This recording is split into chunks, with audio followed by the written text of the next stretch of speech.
নমস্কার বন্ধুরা, আমার যদি ভিডিওটা ভালো লাগে তোমাদের কাছে প্লিজ ভিডিওটাকে একটু শেয়ার লাইক কমেন্ট করে দিও ওখানে, ঠিক আছে।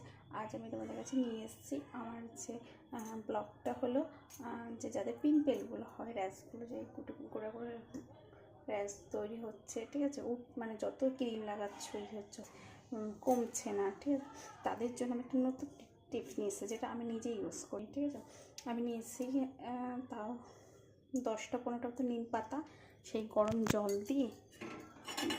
জলে এটাকে 5-10 মিনিট ফুটিয়ে এরকম সবুজ কালারটা করে এটাকে ছেঁকে তারপর এটাকে পুরো মুখে লাগাবে, ঠিক আছে।